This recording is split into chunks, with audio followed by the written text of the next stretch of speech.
Sam, and I'm doing this video about Aquarius, the astrology sign Aquarius. Now, this sign is ruled by Saturn, and it's ruled by Saturn, who also rules the 12th house. So we have the first house ruler ruling the 12th house of loss of identity. So this shows why Aquarius people, first it's ruled by Saturn, which is a humble planet, a humbling planet, a planet of noticing our limitations. And then the first house ruler also rules the 12th house, where we're learning to let go of our identity. The 12th house is where we let go. In this case, we're literally letting go of our identity, of ourself, and trying to connect with the power of something greater than just our individual identity. Now, Aquarius is it's a Tamasic sign, so it's focused on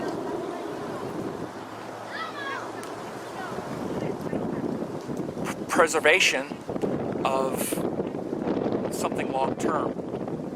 The Tamasic signs will often try to destroy something, and so in this case it's trying to destroy these ideas and concepts that are limiting. So it's very tricky. We live in a world of like instant gratification, and Aquarius is where we're trying to commit to something larger. So that's the nature of Saturn, is to be committed to something bigger than just ourselves, ultimately. And the Tamasic nature of Saturn through Aquarius is to destroy that illusion that we're just this individual, and instead we're trying to align ourselves with the collective, which would be the collective ideas primarily.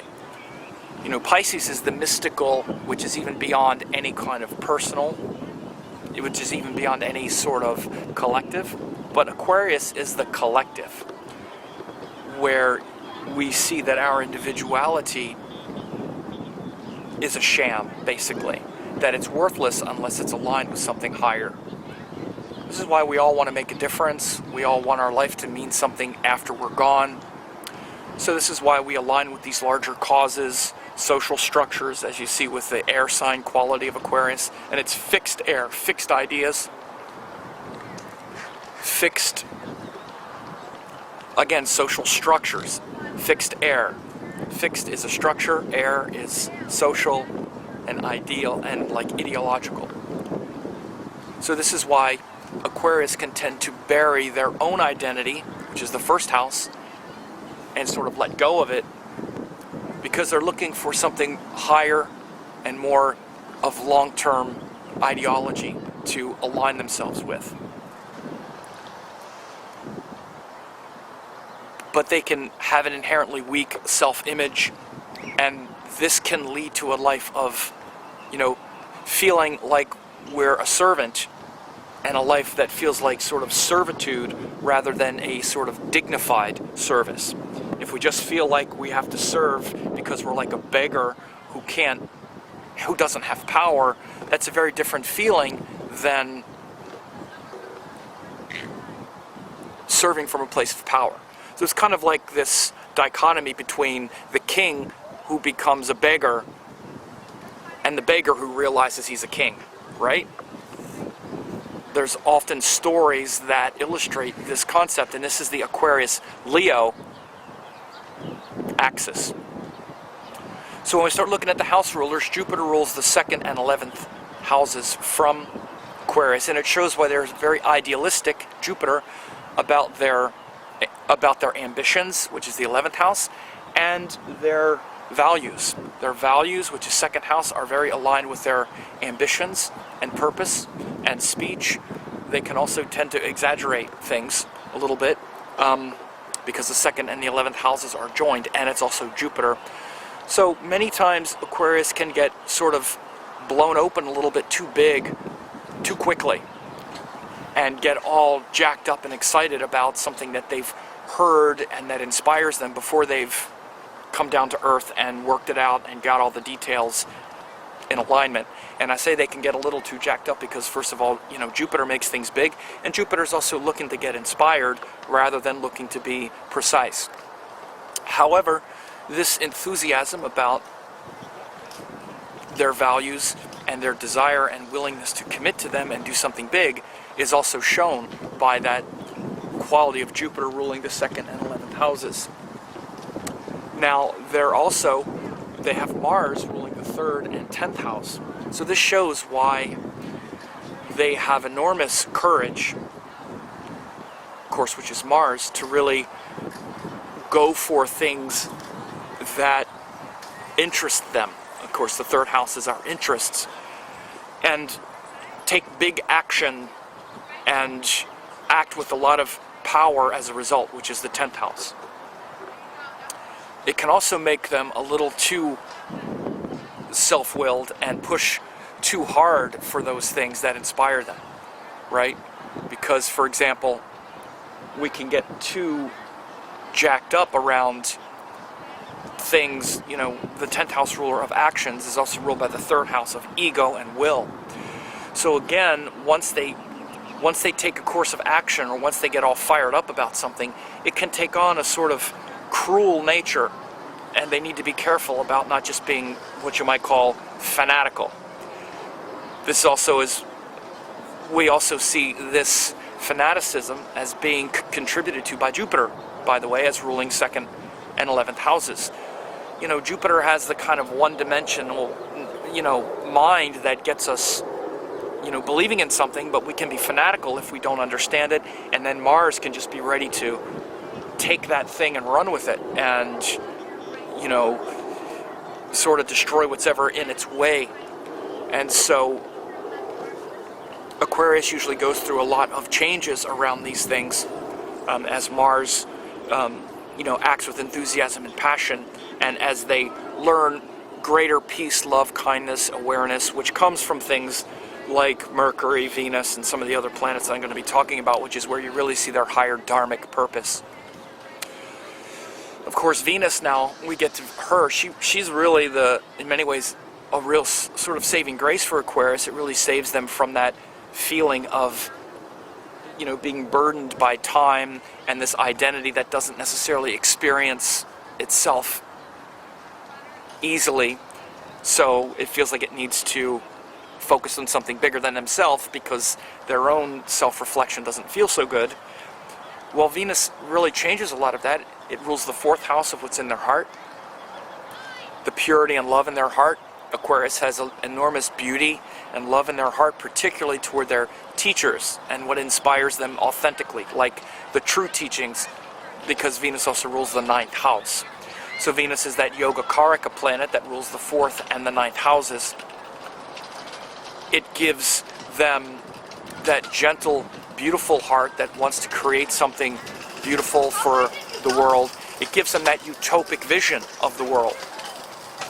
That's really the thing they're pursuing in their heart. Whereas Mars comes at it with a lot of willfulness and aggression and ego. It's because in their heart, which is Venus, they're holding a vision of beauty and inspiration, because it also rules the 9th house. So it's not just 4th and 9th house, it's Venus ruling the 4th and 9th house. So that beautiful vision in their heart that's connected to higher purpose, higher wisdom, great teachings, and those things that will outlast us all, that really comes from Venus. And then, of course, like I said, when they're aligned with that, then all of that willfulness and courage of Mars, as ruling the 3rd and 10th houses, which gives them the strength to do what it takes, is then aligned with their heart, with their principles. But again, if not, then Mars is just trying to prove something based on limited information and opinions and all of these things, which, again, Aquarius has to be really careful with these strong opinions and just acting from this place of strong opinions, which is Mars. They need to really connect with the heart, not be afraid of that subtle emotional pain that hangs out in their heart because of that ruling planet Saturn, and also ruling the 12th house, and also with the moon, which we're going to talk about in a minute. But Venus really shows that pure beauty that beautiful vision they hold in their heart, which is also connected to higher teaching, higher wisdom. And they really love their gurus and their teachers. They're great students, at least for a while. No. They're usually great students of wisdom, traditions, and things that benefit mankind. And then Mercury, very important planet for Aquarius. It shows their extremely, rational mind, their probing intellect. Mercury rules the 5th house of the things they love the most, and the 8th house of research. Of course, facing their fears, trying to manage their fears. But Mercury gives them a love of figuring those things out and the curiosity to explore their fears and vulnerabilities and transform them, again, and then ultimately want to share them and gain in their, philosophies and wisdom as a result. But Mercury shows this intellect, this intelligence that's always changing and transforming based on new information. Aquarius is very curious to try to find out what's underneath it all. This sort of probing mind and a curiosity and flexibility and openness to really learn from their own pain and trauma, also that of others, but it can make them good counselors and good communicators about things that are deep and transformative, because Mercury rules the 5th and the 8th houses. Then we get to the moon. When I said they have a kind of pained mentality, of course part of it comes from that ruling planet Saturn, which is already heavy, ruling the 12th house, which shows where they also, it's kind of another hit on their confidence, because it's showing them the limits of their individual power. But then the moon also rules the 6th house, so their heart is ruling the area of life that is related to struggle and effort. It just shows where it takes a certain amount of effort every day to kind of feel good, you might say. They naturally just feel like it takes a little effort. Like, left to their own device, they can be depressed. You want to ponder what that means. They just might, and this is the nature of Saturn-ruled people. It takes a little effort to feel good. This is just part of the incarnation. It's nothing wrong with it. It also shows that they're aware of that. And actually, that's the truth with all of us. All of us, we need to put forth a little bit of effort to change our emotional state. It's not always because it trends toward being depressed, but it always trends toward something. So for Aquarius, it trends toward expecting things are going to be hard, expecting things are going to take work, expecting people are going to oppose you, and just the effort that it takes every day to feel good. But again, it also really contributes to their devotional mentality and their service-oriented mentality. They're very service-oriented, as shown by Jupiter ruling the 2nd and 11th houses, as shown by shown by the moon as ruling the 6th house of service and the willingness to serve those things that we love. So there's a deep sensitivity and compassion naturally for Aquarius if they can get out of their own kind of,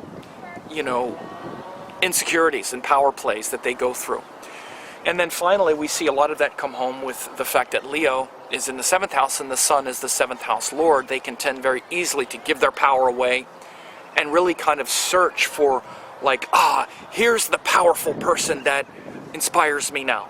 Because facing themselves can be hard, because facing themselves is sort of on a default level facing this loss of self, loss of my own power. And again, they need to elevate that through stillness, solitude, introspection, meditation, all those qualities of Saturn. They can cultivate an authentic humility that's reverent and that appreciates things and people. But sometimes they can get into a lot of power struggles with people because especially the one person that they've decided, you're the powerful person I've been looking for. And then they attach themselves to that, and then once they realize that other person is just another person, they can then get into a power struggle with them. Of course, this can happen in relationships, like romantic partners, but even other kinds of individuals that Aquarius might tend to fixate on in order to escape for a while from the pressure of their own ascendant. And again, it's just temporary because it also shows where they have enormous capacity to commit and integrate those qualities that they're looking for. So we're all doing this in one way or another through the 7th house. Aquarius can tend to really lose themselves because the sun itself rules the 7th house. So they're trying to develop this natural humility, like I said at the beginning, not this kind of default humility that's really just a sort of lack of confidence. So you see that with the sun ruling the 7th house, it gives them a great appreciation of others, but they need to claim their own power first. Then they can be a great servant to others. So that's Aquarius.